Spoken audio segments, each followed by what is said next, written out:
هەموو دۆخەکان بەیەکەوەیان کرد کە ئەم قەیرانە دروستکات. قەیرانی چی؟ ئەو ئەستەنگانەی کە بۆ بازرگانان دروست بووە وای کردووە ببێتە قەیرانێک کە کاریگەری لەسەر ئابووری و بازرگانی بە تایبەتی هەبێت، چونکە کاتێکە بازرگانێک نەتوانێت و کاڵایی کە پێویستێتی بە ئاسانی بگاتە دەستی بەوەی ئەو سیستمەوە ئەمە کاریگەری بێ و لە لایەکی کەشەوە بۆ خۆی لەسەر ئاستی ڕۆژهەڵاتی ناوەڕاست دۆخەکە باش نەبوو گەروی هورمز داخراوە، ئەمانە هەمووی بەیەکەوە ئاستەنگیان دروست کردو بۆ بازرگانان.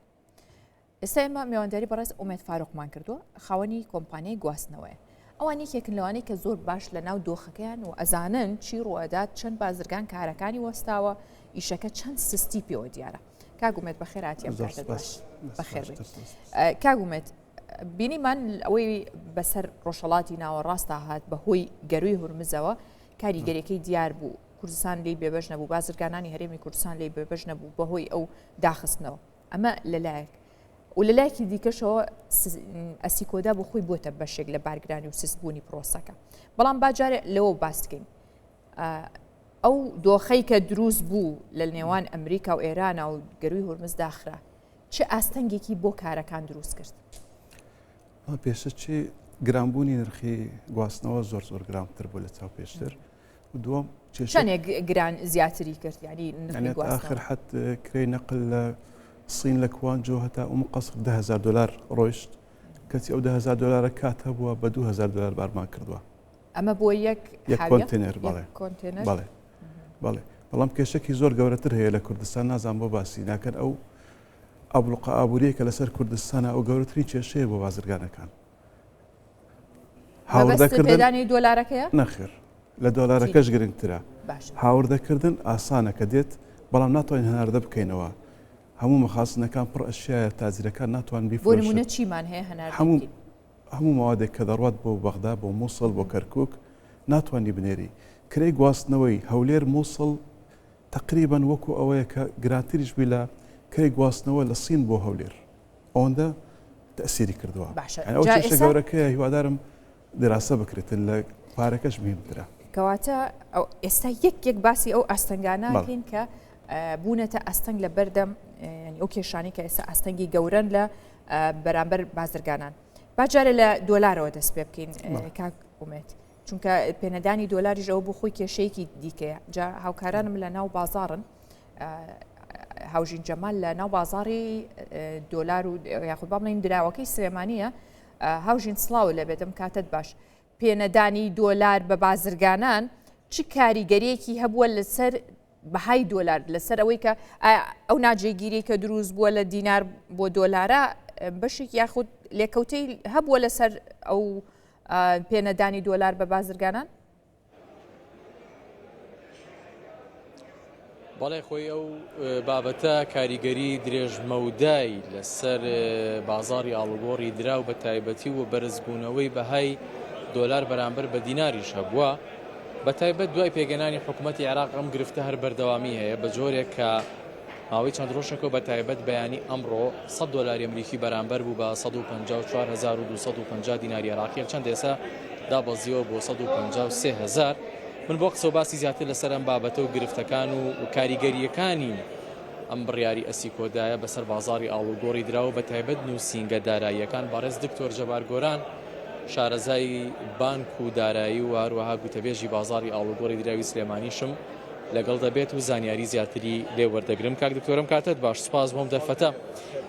تایبەت بە سیستەمی ئەسیکۆدا لە ماوەی ڕابردووە ئەم سیستەمە کاریگەری زۆری بەسەر ئابووری عێراقەوە هەبوو بە تایبەت بۆ بازرگانان بۆ پێی کە دۆلاریان بە 132,000 بە نرخی فەرمی دەست نەدەکەوت. ئایا ئەمە تا چەند دوای پێگەنانی حکوومەتی عێراق و هەندێک دابردنی هەندێک ئاستەنگی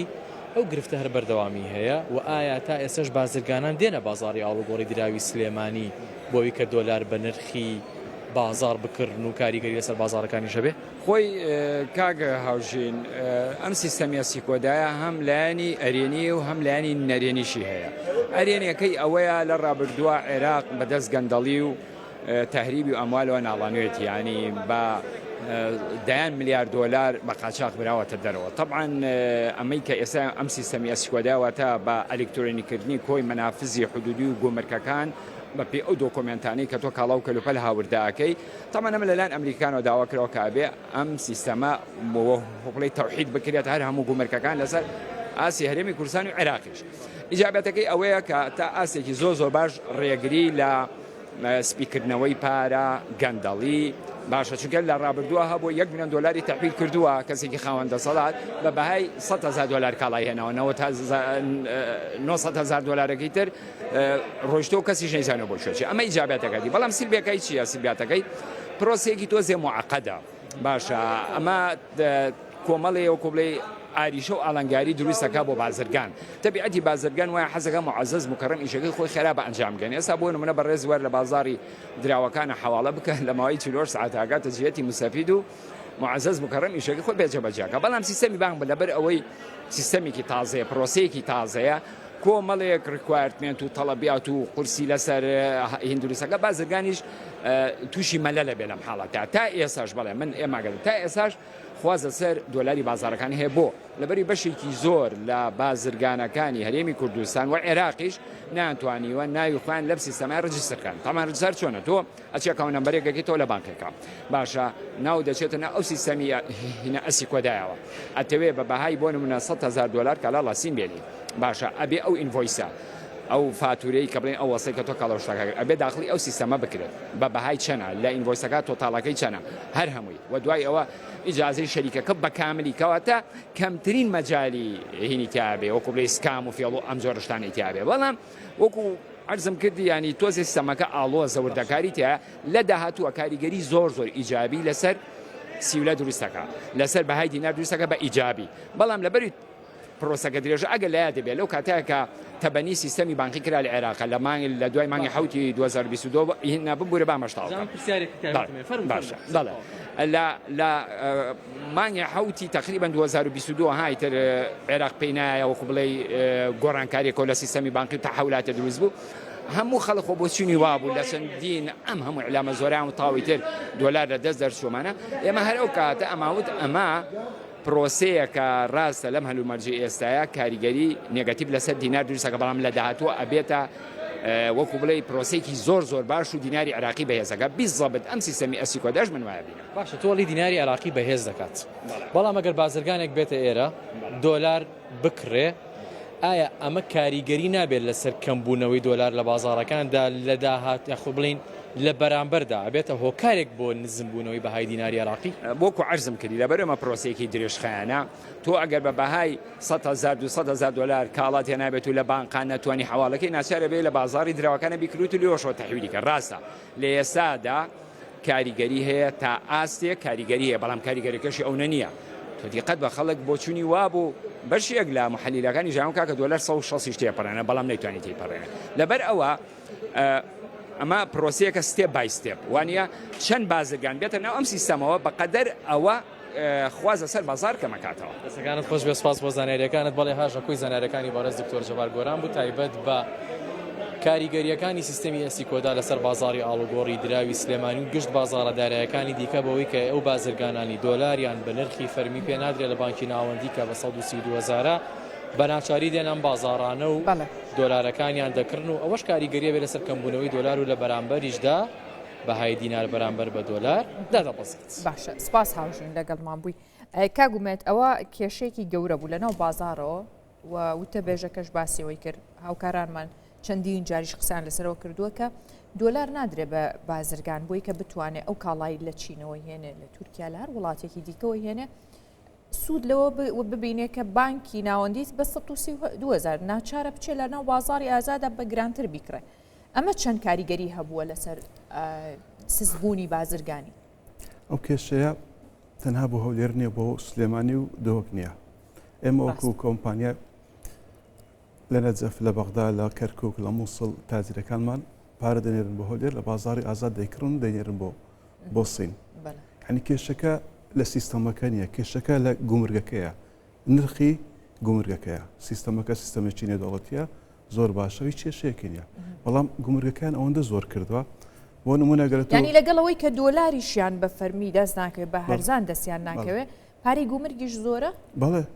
ئەگەر بێت تو ئێستا کۆنتێنەرێک مواد بکڕی 100,000 دلار نرخەکەی بیتن ئەگەر لەسەر سیستەمی ئەسی کۆدا لەسەر ئەو نرخە گومرگێکە دایانناوە گومرگەکە بدەیت دلارەکەش بە 130 تەحویل بکەی هەر زەرەر دەکەی لەبەرەوەی گومرگەکە زۆر بووە. واتە ئەو گومرگەی لەناو ئەسی کۆدایە هەیە. بەڵێ. ئەگەر بە 132 بازرگان دۆلاری پێ بدرێ و بە ئاسانی بەدەستی بگا بەڵام هێشتا زەرەرەکە لەبەرەوەی گومرگەکەی ناو ئەسی کۆدا زۆرە هەموو موادەکان نا بۆ نمونە موادی کارەبای 133 گومرگە ئەگەر تو 100,000 دلار کۆنتێنەرەکەت 23,000 دلار گومرگ دەیت بەڵام ئەگە فەرقی 100,000 دلار لەگەڵ 132 حساب بکەی لەگەڵ مەصاریفی بانک لەوانەیە 10,000 دلار کەمتر بێتن. ڕاستە حالەتەی 20,000 دلار فەرق دەکاتن زۆرە. و بڕیارێکی در ئێستا کە لە حکوومەتی عراقی علەسەر لە 1/6 جێبەجێ دەکرێتن دەڵێ هیچ کۆنتێنەرێک ناتوانانی داخل بێ لە قەسر ئەگەر پارەی لە ڕێگای بانکی نێودوڵەتی تەحویل نەکردبێ. یعنی ئێستا حکوومەتی عراق حەز دەکاتن پارەی تەحویلکەی لەبەرەوەی ئەو پارێکە لە ئەمریکای بە سویفت بۆی دەگەڕێتەوە ئەگەر ئەو پارەیە نەگەڕێتەوە کێشەی دارایی دەبێتن و کێشەی دارایش ئەو ڕێگای کە کردی دەبەر بە زیادکردنی گومرگ ئەوش حل ناکە بەڕاوەستانی پرۆژەکان حل ناکە بە ئللا دەبێتن نرخی دۆلار گران بێتن ئەو کاتە بلانێ بتوانیتن کێشەکەی چارەسەر بکاتن. باشە کاگومێت حەزەکەم ئێمە بە داتاش قسە بکەین لە ساڵی پارەوە تاکوی ئێستا ئەو هەناردەکردنەی کراوە باشە یان ببوورە هاوردەکردن هەموو کاڵایانی کە هێنراوە بە کۆنتێنەر بۆمان حساب کە چەند کەمی کردووە. ئەخر لەبەرەوەی سیستەمی ئەسیکۆدا ئەو شەڕی کەوتە ناتوانین داتاکە حساب بکەێت بەرەوەی ئەو شەڕی داخستنی گەروی هورمز باشە پێش داخستنی گەروی هورمز و ئەوە چۆن بوو دۆخەکە کێشەیەکی وا دروست نەکردووە ینی سیستەمەکە ئیش دەکاتن لە بەسڕا تقریبان یعنی بی بە زیرەکی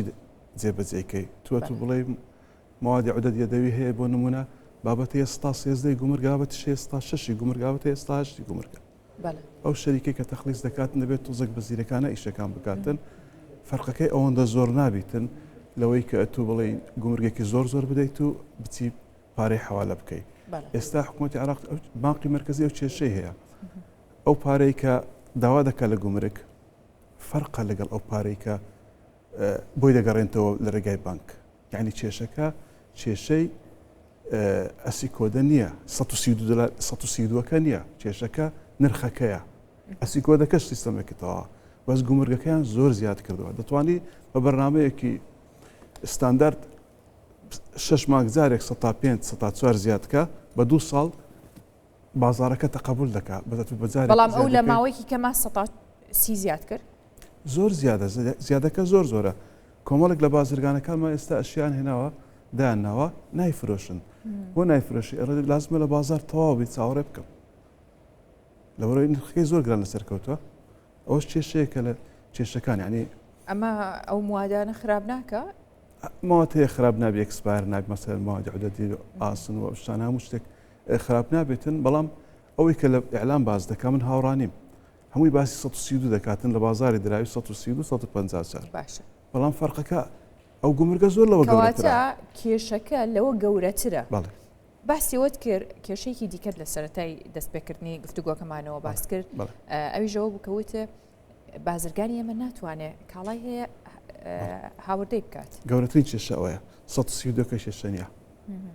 ئەویان چۆنە یعنی بۆ نمونە بازرگان هەیە یان خاوەن کارگە هەیە و بەرهێنێکەیە لێرە کاڵایەکی هەیە ئەوێ هەناردەی بکە بینێرێتە وڵاتێک یان بینێرێتە ناوەڕاست و خواروی عێراق بەڵێ ناتوانێت بینێری بۆ ممنوع ئابلوقەمان لەسەرەوە کوردستان ناتوانیت لەلایەن حکوومەتی بەغداوە حکوومەتی بەغدا ئەو کێشە گەورەکەیە ئەگەرەوە چارەسەر بێت باشە هەتا ئەگەر خۆی پێویستی بۆ کاڵای بێ بۆ نمونە مریشک ئێستا ماوەیەک پێشەستا هێلکە زۆر تووشی ینی ئەزمە دروست بوو لە ناوچەکانی ناوەڕاست و خواروی عێراق ئەزمە هێلکە دروست بوو بەڵام لە هەرێمی کوردستان هەم پێداویستی ناو خۆمان هەیە بە پڕکراوی ئەم ئەتوانین ڕەوانەشیکەین ئاواش نەی ئێهێش بچێت خواردن شتێکە و بابەتی بازرگانی و ماوەدی سیارە بۆ نمونە چ شتێک هەیە ماوەدی تەزمیل ماوەدی سیارە ماوەدی عودەت یەدەوی ماوەدی کارەبایات بابەتی ڕۆژانە یانە ئەو شتانە ئەوەندە زەرورە ینی بۆ فرۆشتنەکەی مەخازنەکان هەمووی فولە ناتوانانی کەس هەمووی مشتری هەیە ناتوانانی ئەشیاکە بنێری وەکو گوتم لە سین لە بۆ هەولێر هەرزانترە لەوەی کە لە هەولێر بۆ مووسڵ بینێری ئەنی معادلەکە زۆر بازرگانەکانی ئەوێش پێویستیانە بڵێ بەڵام سیستمێکەیە وەکوی سیستمی حکوومەت بێن ڕێگە نەدات هیچ سیستەمێک نییە هیچ قانونێک نێت و حساب لە ناوداخلی دەوڵەتی خۆدا بنێ هیچ سیستەمێک نییە داخستووە و مۆزوعەکە گەر سیاسی بێگەن هیچ سیستەمێک قبول ناکاتن لە چ قانونێک شارەکەوێتە چارچێوەی ئەو ڕێگریانەی کە عێراق هەمیشە وەکو سانسۆرێک لەسەر هەرێمی کوردستان دایناوە بۆ بچووکردنەوەی قوارەی هەرێمی کوردستان جا لە ڕووی ئابوووریەکەیەوە بێت لە ڕووی سیاسیەکەیەوە بێت زۆر گرنگترە ئەم زۆر دەبینم لە ژووری بازرگانی و هەمویان لەسەر 132 سەرەوە قسە دەکەن ئەسی کۆدە و 132 بەڵام ئەو ئابلوقۆیە زۆر گەورەترە ئەمن تازیرم هەیە لە نەجەف پارە دەنێری بۆ هەولێر لە هەولێر لە بازار ڕەش حواڵە دەکاتن بۆ سین چونکە بۆ شێوازی ئەسی کۆدا ئەتو ئەشیاک دەکڕە لە سین کۆتەیەرێک دەکڕی لە بازاری سین لە 10 جێگا دەکڕیت ماقی مرکزی